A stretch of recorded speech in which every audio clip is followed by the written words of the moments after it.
పరిష్కరించాలి విద్యారంగ సమస్యలను వెంటనే పరిష్కరించాలి విద్యారంగ సమస్యలను వెంటనే చదువుతూ పోరాడు చదువుతూ పోరాడు చదువుతూ పోరాడు ఏఐఎస్ఎఫ్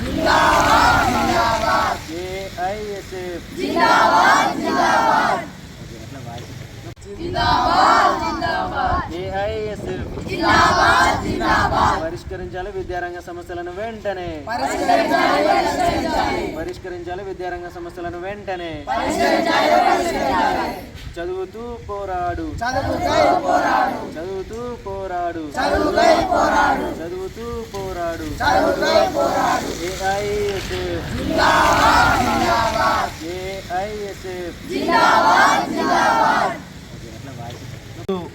వామపక్ష విద్యార్థి సంఘాల ఆధ్వర్యంలో రాష్ట్ర వ్యాప్తంగా ఉన్నటువంటి విద్యారంగ సమస్యలు పరిష్కరించాలని చెప్పేసి రాష్ట్ర వ్యాప్తంగా బంద్కు పిలుపునివ్వడం జరిగింది.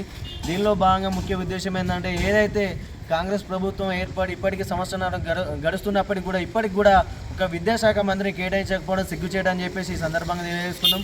అలాగే ఇక్కడ ఉన్నటువంటి రాష్ట్ర వ్యాప్తంగా ఉన్నటువంటి జిల్లా వ్యాప్తంగా మండల వ్యాప్తంగా ఉన్నటువంటి ఏదైతే విద్యారంగ సమస్యలు ఏదైతే గురుకుల పాఠశాలకు పక్క భవనం ఏర్పడేయాలని, అలాగే ప్రభుత్వ పాఠశాలలో మౌలిక వసతులు కల్పించాలని, అలాగే ప్రభుత్వ పాఠశాలలో సంబంధించినటువంటి హాస్టల్లో సంబంధించిన విద్యార్థులకు అందరికీ కాస్మెటిక్ మెస్ ఛార్జీలు అనేది పెంచాలని చెప్పేసి ఈరోజు ఏఐఎస్ఎఫ్గా డిమాండ్ చేస్తున్నాం. అలాగే ఇక్కడ ఉన్నటువంటి ఏదైతే ప్రభుత్వ జూనియర్ కళాశాలను అక్కడ ఆ ప్రభుత్వ కళాశాలలో మధ్యాహ్న భోజనం అమలు చేయాలని గత ప్రభుత్వం కూడా మేము డిమాండ్ చేసినప్పటికీ కూడా అమలు చేయలేని పరిస్థితి ఉంది. ఇప్పటికైనా ఈ ప్రభుత్వం చొరవ తీసుకొని ఇక్కడ ఉన్నటువంటి విద్యా సంస్థలలో జూనియర్ కళాశాలలో మధ్యాహ్న భోజనం ఏర్పాటు చేయాలని చెప్పేసి ఏఎస్ఎఫ్గా డిమాండ్ చేస్తున్నాం.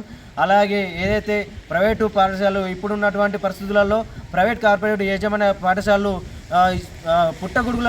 పుట్టుకొస్తున్న పరిస్థితి ఉంది. విద్యార్థులను లెక్క చేయకుండా వాళ్ళ తల్లిదండ్రుల దగ్గర రక్తం పిండుకుంటూ దోపిడీకి వ్యవహరిస్తున్న పరిస్థితి ఉంది. అధిక ఫీజుల దోపిడీకి వ్యవహరిస్తున్న పరిస్థితి ఉంది.